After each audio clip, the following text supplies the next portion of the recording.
FATF के सामने भारत ने पेश किए हैं कुछ अहम सबूत और आर्थिक मदद का गलत इस्तेमाल कर रहा है पाकिस्तान।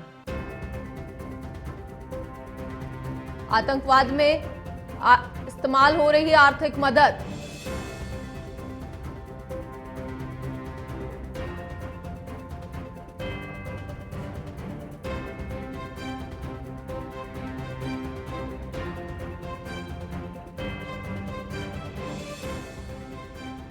इस खबर पर अधिक जानकारी के लिए हमारे साथ रक्षा विशेषज्ञ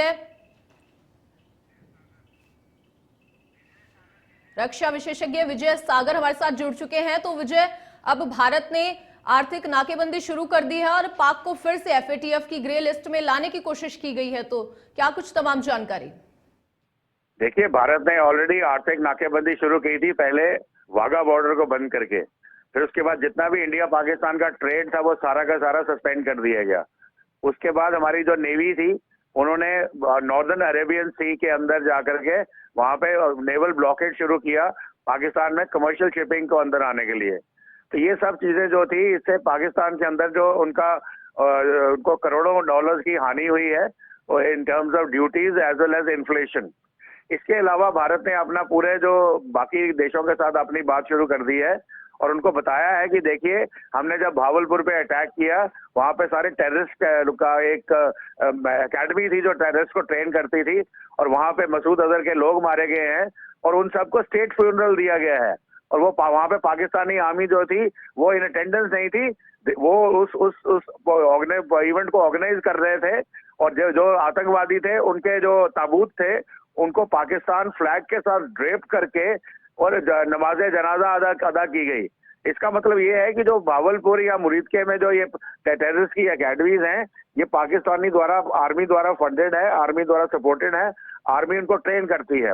और अगर ये बात है, इसका मतलब है कि जो पैसा पाकिस्तान को दिया जा रहा है इंटरनेशनल ऑर्गेनाइजेशन की तरफ, जैसे IMF हो गया या वर्ल्ड बैंक हो गया, तो ये सब पैसा वो अपने जिहादियों को ट्रेन करने पे लगाते हैं जो पूरी दुनिया में आतंकवाद फैलाते हैं।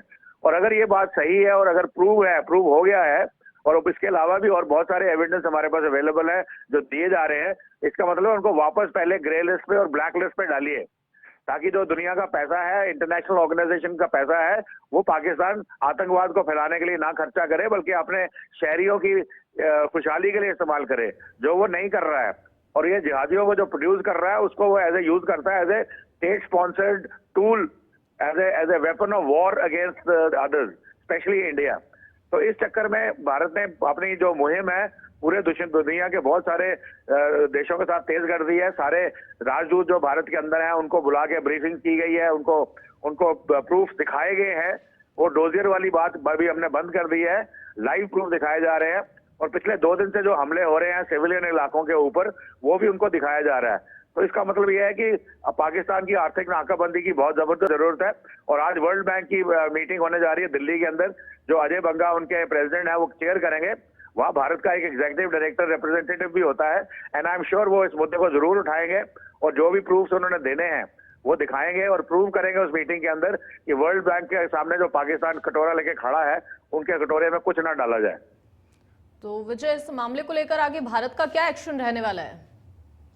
देखिए, मैंने बताया ना, भारत ने ऑलरेडी अपनी मुहिम तेज कर दी है to various embassies of the world.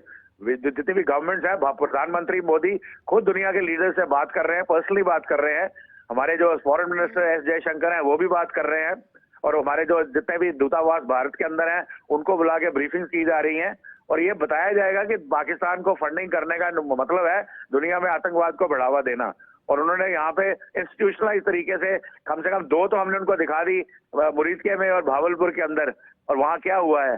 तो आई एम श्योर उसकी वजह से वो उनके ऊपर जरूर फर्क पड़ेगा और पाकिस्तान की आर्थिक नाकेबंदी और मजबूत होगी और वो एक फेल्ड स्टेट के रूप में निकलेंगे। जी विजय, आपका धन्यवाद हमारे साथ जुड़ने के लिए और जानकारी साझा करने के लिए।